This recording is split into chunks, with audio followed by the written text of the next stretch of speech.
Hello friends, welcome to VRS learning. இன்றைக்கி நம்ம சேனலில் 12th standard chemistry lesson 2 P block elements 1 இந்த லெசனில் இருக்க இம்பார்ட்டன்ட் கொஷின்ஸ் தான் பார்க்க போகிறோம். அதாவது 2 marks, 3 marks, 5 marks, book back questions இது எல்லாமே தான் இந்த வீடியோவில் பார்க்க போகிறோம். வாங்க பார்க்கலாம். 2 marks and 3 marks.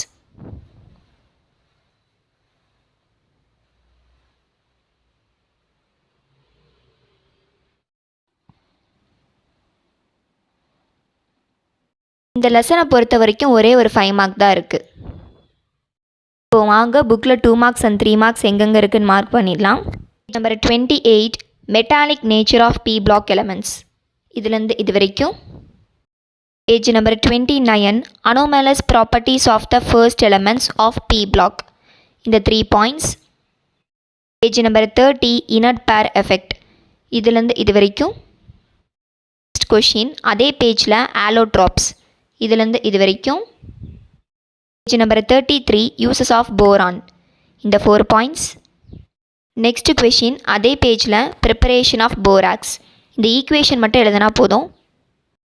Page number 34 uses of borax, இந்த 3 points. Page number 35 action of heat of boric acid, இந்த 3 ஈக்குவேஷன்ஸ். நெக்ஸ்ட் அதே பேஜில் conversion of boric acid into boron nitride, இந்த ஈக்குவேஷன் மட்டும் எழுதினா போதும். கண்டிப்பாக 800 to 1200 கெல்வின்னு மென்ஷன் பண்ணிடணும் temperature. Next question ethyl borate test, இந்த ஈக்குவேஷன் மட்டும் எழுதினா போதும். நெக்ஸ்ட்டு அதை எழுதிட்டு இந்த லைன் எழுதிக்கோங்க. The vapour of this ester burns with a green edged flame. Okay, next அதே பேஜில் பாட்டமில் யூசஸ் ஆஃப் போரிக் ஆசிட், இந்த 3 பாயிண்ட்ஸ். பேஜ் நம்பர் 37 ஹைட்ரோபோரேஷன், இதுலேருந்து இது வரைக்கும். நெக்ஸ்ட் அதே பேஜில் ப்ரிப்பரேஷன் ஆஃப் போரசோல், இந்த கொஷினை ப்ரிப்பரேஷன் ஆஃப் இன்ஆர்கானிக் பென்சீன் அப்படின்னு கூட கேட்கலாம். இந்த ஈக்குவேஷன் ஃபுல்லாக. Page number 38 uses of diborane, இந்த 3 points. Page number 39 MCAF process, preparation of aluminium chloride using MCAF process அப்படின்னு கேட்பாங்க. இந்த 2 ஈக்குவேஷன் மட்டும் எழுதினா போதும். Page number 40 preparation of potash alum, இந்த 2 ஈக்குவேஷன் மட்டும் எழுதினா போதும்.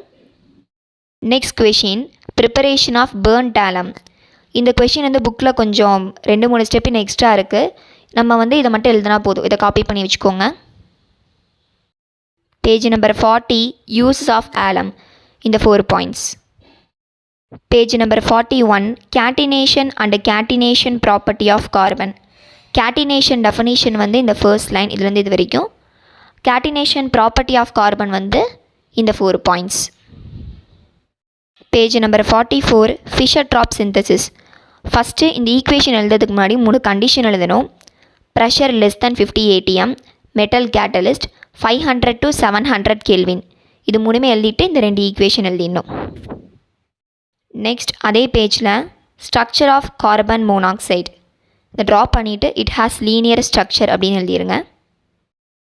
Page number 45 structure of carbon dioxide, அந்த டயக்ராமை ட்ரா பண்ணிவிட்டு இட் ஹாஸ் லீனியர் ஸ்ட்ரக்சர்னு எழுதிடுங்க. பேஜ் நம்பர் 46 சிலிகோன்ஸ், இதுலேருந்து இது வரைக்கும்.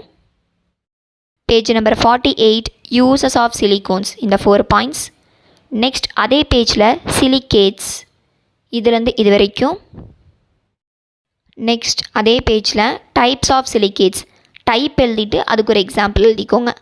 ஆர்த்தோசிலிகேட்ஸ், அதுக்கு எக்ஸாம்பிள் ஃபெனசைட். இங்கே பைரோசிலிகேட் ஆர் சோரோசிலிகேட், அதுக்கு எக்ஸாம்பிள் தாட்வெட்டைட். Cyclic silicates or ring silicates, example beryl. Next inosilicates, அதிலே 2 இது இருக்குது. செயின் சிலிகேட்ஸ் ஆர் பைராக்சின்ஸ், இதுக்கு example spodumene. Double chain silicates or amphiboles, இதுக்கு example asbestos. Next sheet or phyllosilicates, example talc, mica. 3 dimensional silicates or tectosilicates, example quartz. Question zeolites, இந்த question புக்கில் ரொம்ப பெருசாக இருக்கும். நீங்கள் பாயிண்ட்டாக போட்டு இது சின்னதாக எழுதிக்கோங்க. இப்போ அவ்வளோதான். 2 மார்க்ஸ் அண்ட் 3 மார்க்ஸ் பார்த்தாச்சு. Next 5 mark. Page number 37 structure of diborane, இந்த பேராஃபுல்லாக எழுதிட்டு இந்த டயக்ராம் ட்ரா பண்ணிக்கோங்க.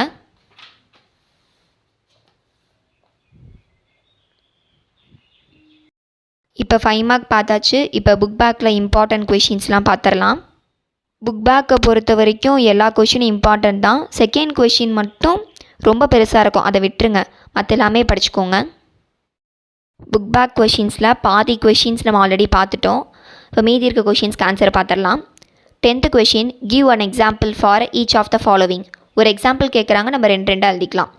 ஐகோசார்ஜன்ஸ்க்கு வந்து போரான் அலுமினியம், டெட்ராஜென்ஸ்க்கு வந்து கார்பன் சிலிக்கான், நிக்டோஜென்ஸ்க்கு வந்து நைட்ரஜன் பாஸ்பரஸ், கால்கோஜென்ஸ்க்கு வந்து oxygen sulphur. 13th question, how will you identify borate radical. இது ஒன்றுமே இல்லை, எத்தில் போரேட் டெஸ்ட் தான் இந்த கொஷின் இப்படி கேட்டிருக்காங்க. 18th question, carbon monoxide is reducing agent, justify with an example. இதுக்கு ஆன்சர் வந்து பேஜ் நம்பர் 43 இருக்குது. பேஜ் நம்பர் 43 இந்த ஈக்குவேஷன் மட்டும் எழுதுனா போதும். இப்போது 16th கொஷின் பார்க்கலாம். A hydride of second period alkali metal A on reaction with compound of boron B to give a reducing agent C. Identify A, B and C. அதாவது நமக்கு இப்போ என்ன சொல்லியிருக்காங்க அப்படின்னா, a hydride of second period alkali metal A. Alkali metal அப்படின்னா 1s block elements. அதில் second period அப்படின்னு பார்க்கும்போது லித்தியம், அதோட ஹைட்ரைட் அப்படின்னா லித்தியம் ஹைட்ரைடு. அது வந்து ஒரு போரான் காம்பவுண்டோட ரியாக்ட் ஆகுது அப்படின்னு சொல்கிறாங்க. அதை நம்ம டைபோரின் எடுத்துக்கிறோம். ஈத்தரோட நம்ம வந்து ரியாக்ட் பண்ணும்போது ஒரு ரெடியூசிங் ஏஜென்ட் கிடைக்குதுன்னு சொல்கிறாங்க. நம்மளே தான் ஈத்தர் எடுத்துக்கிறோம்.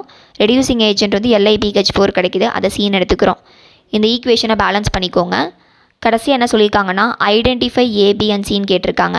அப்போ ஏபிசின்னு போட்டு நம்ம என்ன எடுத்துக்கிட்டோமோ அதை கண்டுபிடிச்சி அதை எழுதிடணும். இல்லைனா இதுக்கு வந்து மார்க் ரெடியூஸ் பண்ணிடுவாங்க எழுதலைன்னா.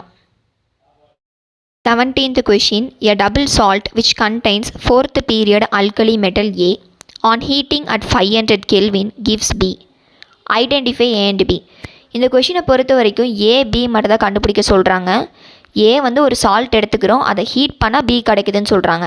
திருப்பி அந்த பியை வச்சு நம்ம திருப்பி ரியாக்ட் பண்ணோம் அப்படின்ட்டு அவசியம் இல்லை. இந்த ஸ்டெப் மட்டும் கண்டுபிடிச்சி ஏபி எடுத்து எழுதுனா போதும். இப்போ இந்த கொஷின் என்ன சொல்லியிருக்காங்க அப்படின்னா, ஒரு டபுள் சால்ட்டு, அது வந்து 4th period alkali metal. Alkali metal அப்படின்னா 1s பிளாக் எலமெண்ட். அதில் 4th பீரியட் பார்த்திங்க அப்படின்னா பொட்டாசியம் இருக்கும். அது சால்ட் அப்படின்னா பொட்டாஷியம் தான். அதோட ஃபார்முலா எழுதிக்கிறோம். அதை 500 Kelvin கொடுத்து ஹீட் பண்ணும்போது பி கிடைக்குது அப்படின்னா இது தனியாக வாட்டர் தனியாக பிரிஞ்சிருது, அவ்வளோதான். இப்போ ஏபின்னு போட்டு அந்த ஃபார்முலா எடுத்து எழுதுனா போதும். லாஸ்ட்டாக 12th question, complete the following reactions. இந்த ரியாக்ஷன்ஸ்க்கு ஆன்சர் பார்க்கலாம். இந்த ஆன்சர்ஸ் எல்லாம் காப்பி பண்ணி வச்சுக்கோங்க. இதெல்லாம் ரொம்ப இம்பார்ட்டண்ட் இல்லை. 5 மார்க்கில் இந்த 2 மார்க் 3 மார்க் கேட்பாங்கள்ல, அதில் வந்து ஏ வந்து இதுலேருந்து ஒரு 2 ஈக்குவேஷன் எடுத்து கேட்கலாம். இல்லைனா பியில் இது மாதிரி 3 ஈக்குவேஷன் எடுத்து கேட்கலாம். அந்த மாதிரி கேட்க தான் சான்ஸ் இருக்குது. 2 மார்க் 3 மார்க்கில் தனியாக கேட்க மாட்டாங்க. 5 மார்க்கில் தான் கேட்க சான்சஸ் இருக்குது.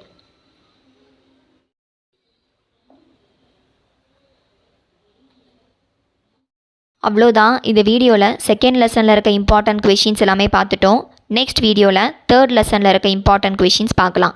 இந்த வீடியோ உங்களுக்கு பிடிச்சிருக்கும் நம்புகிறேன். கண்டிப்பாக உங்கள் ஃப்ரெண்ட்ஸ்க்கும் ஷேர் பண்ணுங்கள், அவங்களுக்கும் ரொம்ப யூஸ்ஃபுல்லாக இருக்கும். தேங்க்ஸ் ஃபார் வாட்சிங்.